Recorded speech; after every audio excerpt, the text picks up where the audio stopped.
Les Jeux Olympiques 2024 n'ont toujours pas commencé et il y a déjà tellement d'histoires, de news et de problèmes autour de ça, vraiment ça promet.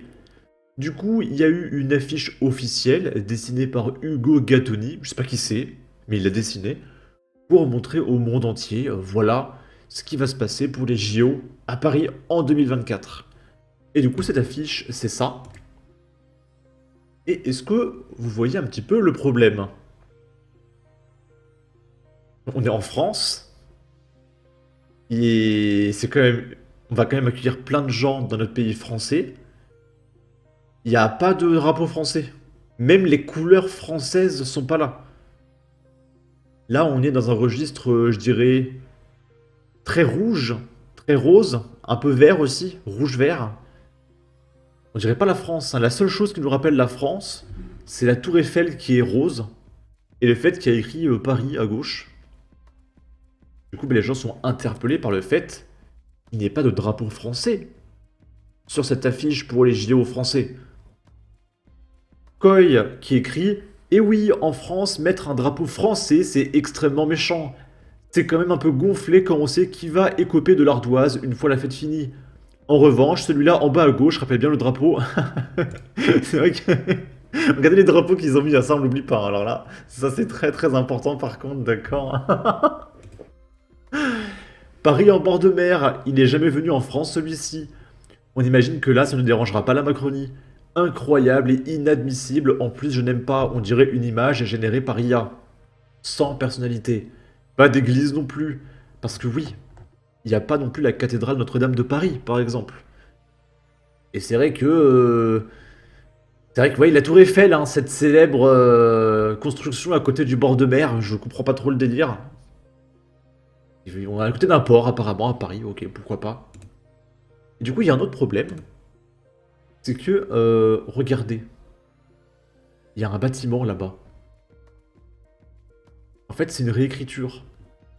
C'est la croix du Dôme, des Invalides, et en fait, il y a la croix du Christ au-dessus. Sauf que du coup, pour cette affiche, ils l'ont remplacée par une flèche. Parce qu'il faut surtout pas montrer de la chrétienté. Parce qu'on est quand même en 2024. Et montrer de la chrétienté, c'est compliqué. D'accord? Sur les réseaux sociaux, des internautes dénoncent une invisibilisation de l'identité française. À raison, il n'y a même pas un drapeau français. Avec la complicité de Madame Hidalgo et sûrement de Macron et son gouvernement. Bah oui, pas de croix, pas de drapeau français, France de bisounours, on peut voir l'Algérie au fond à droite. Comment ça, on peut voir l'Algérie au fond à droite? Il parle de ça là-bas. Et vraiment, c'est terrible. Pourquoi on crache sur la France? Encore tu me dirais, vas-y, il y a des étrangers qui crachent sur la France. Vas-y, c'est les étrangers. Mais là, c'est des Français qui crachent sur la France. Notre identité a complètement disparu. Même les Français ont honte de la France et invisibilisent la France. Que le mec qui a fait ça s'appelle Hugo, hein. Alors après, peut-être que Hugo avait des directives.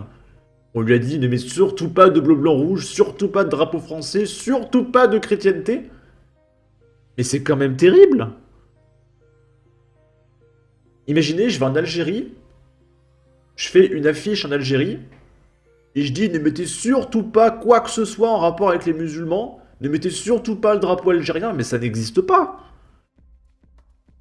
Il n'y a que en France où on a honte d'être français et chrétien. J'en ai marre, hein. Voici l'affiche des JO 2024. On ne reviendra pas sur l'illustration semblant provenir d'un livre pour enfants. Mais on notera petit 1, absence totale de nos couleurs nationales. Petit 2, Notre-Dame de Paris reconstruite qui n'y figure pas. Cacher ce sale pays aux racines chrétiennes. Pigé, smiley, vomir. On dirait qu'ils ont voulu gommer, comme par hasard, le dessin de tout symbole français. C'est une honte. Ensuite, souvenez-vous récemment, il y a Jordan Bardella qui avait fait un discours. Il avait un drapeau français derrière. Un drapeau français en France, mais c'est terrible. Et du coup, c'est tellement terrible qu'il y a eu tout un drama autour et il a été invité sur le plateau de TF1 pour s'expliquer de pourquoi il avait un drapeau français pendant son discours en France. Mais c'est un truc de fou. Et du coup, bah, on va l'écouter, il va se justifier. Voilà, pourquoi il met un drapeau français en France, que c'est quand même scandaleux, hein. Alors, vous êtes donc tête de liste pour les européennes. Vous avez lancé hier votre campagne à Marseille. On a vu les images sur TF1. Sur scène, on a pu voir qu'il y avait un drapeau français, mais il n'y avait pas de drapeau européen. Est-ce que c'est une façon de dire que vous voulez vous débarrasser de l'Europe? Non, pas du tout. Vous savez, j'ai vu cette polémique. Je la trouve dérisoire. J'ai toujours, à chaque fois que je m'exprime en meeting, un drapeau français derrière moi. Et je pense que le grand drame de notre pays et de nos dirigeants politiques, c'est qu'ils n'aiment pas suffisamment ce drapeau et qu'ils n'aiment pas suffisamment la France.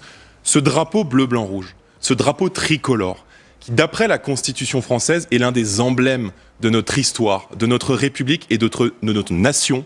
Il y a des millions de Français qui se sont battus pour ce drapeau. Mais le drapeau J'en européen, suis le drapeau européen extrêmement aussi est fier. important. Et il passera toujours, pour moi, au second plan. Et vraiment, je trouve cette polémique parfaitement dérisoire. Moi, je suis fier de ce drapeau tricolore. Et vous savez, c'est ce drapeau pour lequel nos militaires sont engagés aujourd'hui partout dans le monde, dans des opérations, dans des théâtres extérieurs. Et nous devons évidemment être fiers de ce drapeau français. Maintenant, j'assume, c'est la France d'abord et l'Europe ensuite. Alors, vous C'est si dur à croire qu'on s'en fout de l'Europe. On a élu un président français, on n'a pas élu de président européen. Nous, on est là pour la France, hein, on n'a rien demandé par rapport à l'Europe. On subit l'Europe. C'est quand même fou. Et du coup, Jordan qui dit des millions de Français se sont battus pour le drapeau bleu-blanc-rouge. C'est un des emblèmes de notre République et de notre nation. Je suis extrêmement fier de notre drapeau tricolore et je l'assume. C'est la France d'abord, l'Europe ensuite. Et ici, on a un petit exemple des JO en Chine, il y a eu il y a quelques années, et les JO qu'il va y avoir en France. Et du coup, bon, j'espère que je vais pas prendre de petits coups de droit d'auteur, ça me ferait quand même de la peine. On va regarder ça.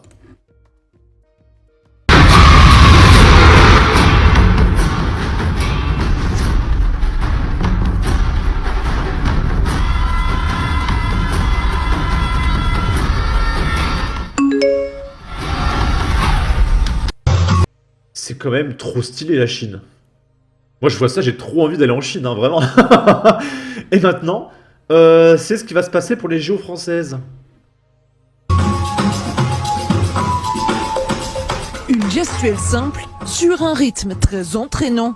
Voici la danse des Jeux Olympiques, dévoilée pour la première fois. Mon move préféré de la Corée, c'est celui-ci. 1, 2, 3, 4, 5, 6, 7 et 8. Le mot-clé vraiment c'est la joie, la bonne humeur, s'entendre avec tout le monde, danser avec tout le monde, pouvoir partager ensemble de toute génération. C'était vraiment le but quand on a fait cette Corée. Imaginé par C'est vraiment la honte, hein. Les Chinois, ils ont proposé ça.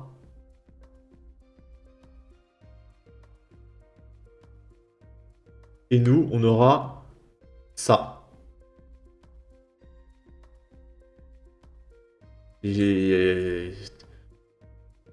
En fait, déjà, en termes de budget, là, ça a dû coûter des millions de dollars. Là, c'est des mecs qui vont danser gratuitement, en fait. D'accord, payés par nos impôts. Mais c'est terrible. Alors, évidemment que ça aussi, ça a été payé par les impôts des Chinois.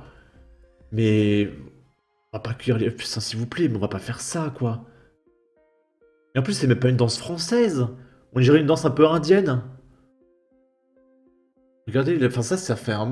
C'est pas français. Moi, je vois pas ça, je me dis, oh, c'est la culture française. Bah, attendez. Bon. Le mot-clé, vraiment, c'est l'hypocrisie. La partie danse, à la fin, rien que l'intonation de la personne qui parle, il y a un problème. Non, mais ça se voit, c'est un mec cassé. Rigole pas, c'est trop la honte. Ouais, mais je me sens pas bien, hein. J'ai pas envie que les gens ils viennent pour voir ça, hein. Et du coup, le tweet, enfin la vidéo disait, on va se taper la honte du siècle. Et du coup, pour continuer dans les JO, souvenez-vous, il y avait un ordinateur qui a été volé, qui contenait toutes les informations de sécurité autour des JO. Et bah, il y a un autre ordinateur qui a été volé contenant les plans d'accès des JO. Donc là, une fois, bon, on va dire que la thèse du hasard peut exister. Deux fois, je pense qu'il y a vraiment une organisation derrière. Donc soit c'est des gangs qui préparent un grand coup pour dépouiller tous les touristes très riches qui vont venir, soit c'est un autre pays qui fait en sorte de plomber la France. Mais c'est sûr que c'est organisé derrière.